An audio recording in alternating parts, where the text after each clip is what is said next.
Pasca polemik yang ada di Desa Nangetayau, Kecamatan Amen, Kabupaten Lebong, terkait pemilihan Permusyawaratan Desa atau BPD yang dilakukan beberapa waktu yang lalu. Jumat 4 Juni 2021 kemarin, Kecamatan Amen membuat undangan rapat mengenai polemik tersebut.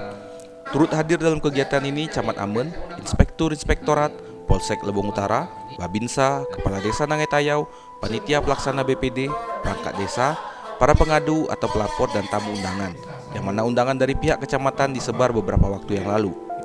Dari pihak kecamatan menjelaskan bahwa terjadinya polemik terkait pemilihan BPD di Desa Nangetayau itu sendiri karena kurangnya mekanisme dan surat edaran terkait pemilihan BPD itu salah, sehingga pihak kecamatan tidak menghadiri pasca pemilihan BPD yang ada di Desa Nangetayau tersebut.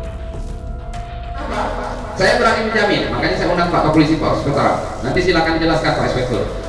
Pemilihan BPD itu tidak ada hak kepala desa. Kepala desa itu meng-SK-kan panitia 11 sesuai dengan ketentuan Permendagri 110.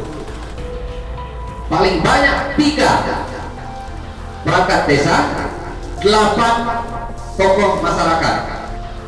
Sedangkan dari pihak pelapor itu sendiri mengatakan bahwa mereka tidak adanya undangan untuk pemilihan BPD di Desa Nangetayau tersebut. Setelah diketahui, pelapor tersebut merupakan kakak ipar dari camat itu sendiri. Dari pihak pemerintah Desa Nangetayau mengungkap bahwa untuk mekanisme yang dijalankan sudah menuruti mekanisme yang ada. Punya wewenang atau apa menghadap bupati bukan? Kemana saya mengadukan lagi? Karena ke kecamatan saya tidak diterima. Ketua panitia sekretaris desa saya tidak diterima. Itu semua buktinya ada. Nah, saya pun sampai duduk di sini sebenarnya malu saya Pak, malu. Saya sampai bertanya ke masyarakat saya semua, apa kurangnya saya seperti itu? Selama saya menjabat kepala desa, tidak ada pro dan kontra selama ini Pak. Itu yang saya sangat sayangkan. Satu lagi. Sudah itu yang bernama Yeni binti Kasung itu yang melakukan pengaduan di mana itu bukan KTP Lebong. Itu bukan KTP Nangetayau.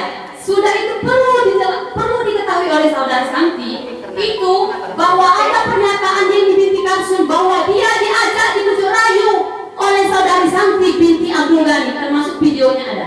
Sedangkan dari Ketua Pelaksana Pemilihan BPD Desa Nangetayau tersebut juga mengungkap bahwa hasil dokumen yang dirangkum sudah memenuhi persyaratan yang diterapkan. Untuk saat ini belum bisa diberi keputusan. Dari pihak Sekretaris Papdesi mengungkapkan bahwa dari 8 desa yang ada di Kecamatan Amen, Kabupaten Lebong siap memfasilitasi rapat yang akan diadakan 3 hari mendatang. Semua daripada unsur-unsur daripada termasuk tokoh masyarakat yang lain, termasuk tokoh pemuda, seluruh kami maklum Pak, kami punya keterbatasan. Pertama, keterbatasan kami mengenai masalah ekonomi kami Pak, tidak seluruhnya yang kami tangani. Dari lokasi, Widya Susanti, Lebong TV melaporkan.